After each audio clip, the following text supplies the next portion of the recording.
Welcome to the Collecting Keys Friday Focus. What is going on, Collecting Keys fans? Today you have me, Mike DeHaan, here to talk to you about my thoughts for the week. So if you listen to this past week episode or you follow me on social media, you're probably a little bit sick and tired of hearing me talk about the GoBundance event, the Millionaire Tribe event that I went to last week in Tahoe. But I'll be honest, I talk about it a lot and I enjoy it because it is a group that has been extremely impactful on both Dan and myself.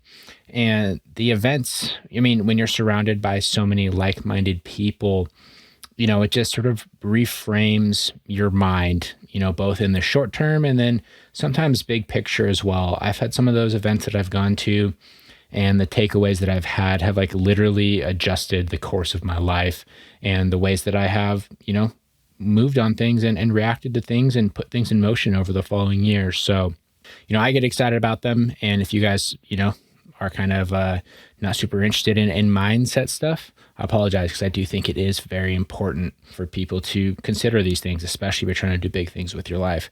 So anyways, on this episode of the Friday Focus, I wanted to dive into another sort of topic of conversation that came up during the GoBundance event. This was brought up by a speaker, and they spoke about the 5 regrets of the dying.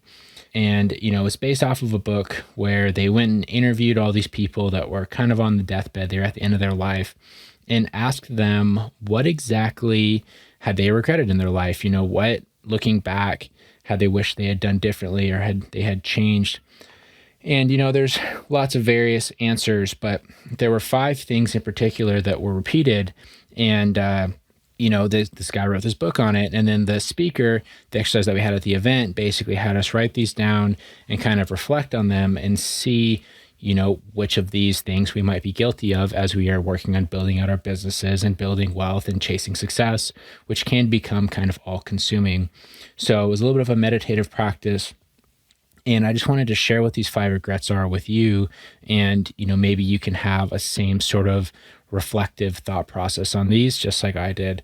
And they sort of framed me for the way that I'm going to be approaching things over the next little bit here. So anyway, so here's the 5 regrets of the dying. Number 1 regret was they lived a life that was not true to themselves, but they lived the life that was basically expected by other people. So, they failed to live up to what they really wanted to do, but they instead lived their life in a way that other people expected them to do so. And I think that one is extremely relevant, especially for a lot of the younger crowd out there, the millennials, the Gen Zs.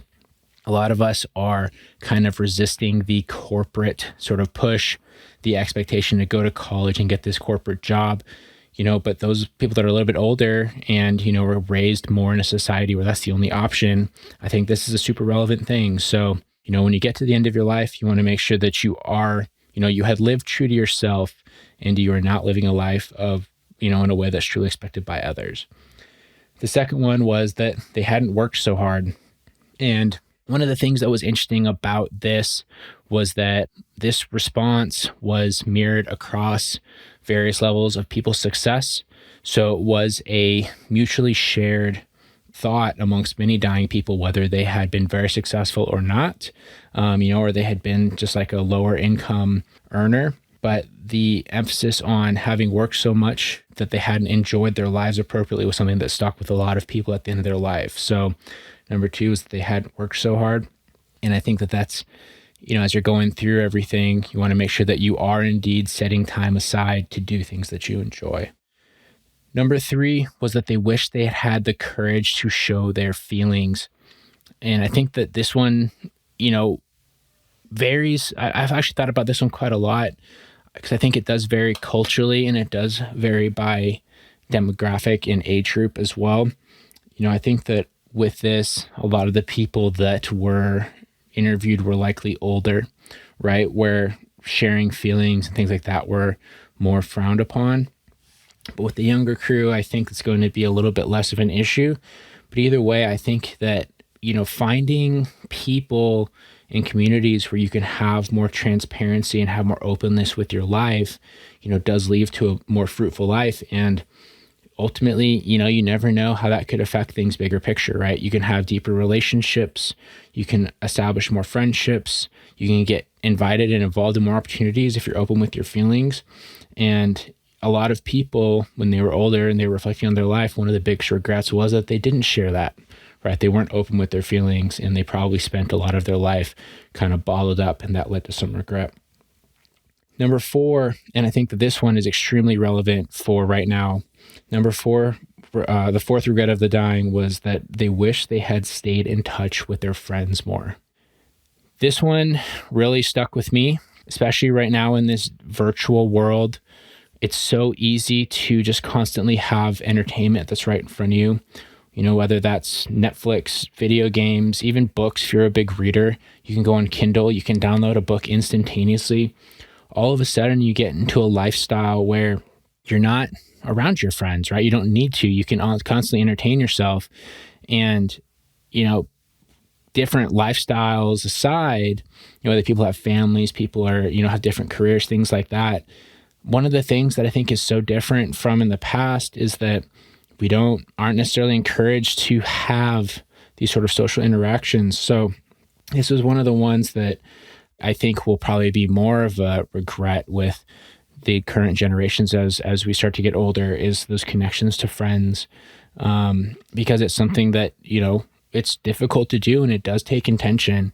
And actually, after hearing this one, I set a goal on my one sheet to try and establish an annual setup with a lot of my friends from college, because I'm at an age right now, I'm in my early 30s. Everyone's married. We're kind of like out of excuses to get together. So it's going to require intention now. And I know that when I'm older, I don't want to have to look back on my life and say that I'd wish I'd stayed in touch with my friends more. The 5th one, and this one is kind of the most meta and bigger picture, I guess, was that they wish they had let themselves be happy. And this one is extremely, I guess, like kind of like deep and challenging if you think about what exactly that means. And where this stems from is hard to fully say, but I think it's kind of tied to the first one where they're, not letting themselves be true to themselves. But, being happy, it is something that you have to be intentional about a lot of the time, right? For a lot of people, like most people aren't just walking around, just happy all the time. You have jobs that cause you stress. You have family drama. You have kids that are keeping you up at night. There are bad things in the world, especially right now. Everyone's always focused on how the world is collapsing. There's all this tragedy and all this sort of stuff. But if you think about how you can structure your life, how you can do the best for yourself, how you can make sure that you're taking care of yourself and you are enjoying the little things, and you are doing that with intention, then you can encourage happiness in your life. And I think that this is something that humankind has probably struggled with forever and will continue to struggle with, especially, as we get into these years of extreme transparency where there's just FOMO and there's all these, rose-colored glasses that people seem to look through, right, of different sort of things. Right? I guess it's actually not the right term. Rose-colored glasses wouldn't term that they see the good things. I think it's the opposite. I think people tend to see the bad things in everything right now. Where people's definitions of happiness comes from is, seeing like the influencers and stuff like that on social media, which isn't an accurate representation, or hearing other people's stories. But I think that, being happy is something that you need to be intentional about trying to pursue. And if anything, I would say should dictate the vast majority of the decisions you make in life, more so than money, more so than success, more so than fame. Even though those things will bring you happiness, I can tell you what, I know plenty of people that are very, very well off that are unhappy people. They don't do well in their marriage. They have mental health issues.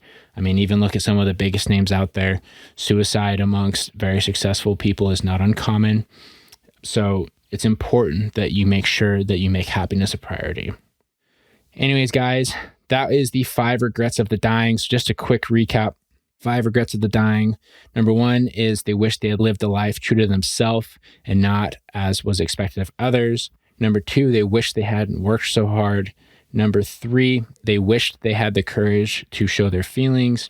Number 4, they wish they had stayed in touch with friends. And number 5 is they wish they had let themselves be happy. So anyways, guys, do with that what you will. I found it very meditative, and I really enjoyed pondering those things as I am marching towards trying to live a whole and full life. Anyways, guys, follow me on Instagram at Mike_invests. Please shoot me a DM and let me know what you think of these. I'm always curious when we do these Friday Focus episodes if people have thoughts on them. We sometimes get feedback, sometimes we don't. And when we go into some of these different conversations, honestly, Dan and I, we put ourselves out there a little bit. So any sort of feedback I would love to get. On top of that, if you would like a free Collecting Keys t-shirt, if you leave us a 5-star review wherever you listen to your podcast and you DM it to me on Instagram, I will send you a free Collecting Keys t-shirt. And we've been sending a handful of those out, and I'm hoping to get a bunch of photos of people that have received them so I can run a story with that. I think that would be pretty cool. On top of that, guys, please share this podcast with anyone who's interested in business, real estate, or just the ramblings of a couple, guys that are sometimes entertaining. Sometimes we're just full of ourselves, whatever it is, but it's the easiest way for us to grow. So if you enjoy anything that we do, please share this with those people in your life that might also enjoy it. And aside from that, thanks so much for listening. We'll talk to y'all next week. Thanks for listening to this Collecting Keys Friday Focus. Be sure to subscribe wherever you listen to your podcasts.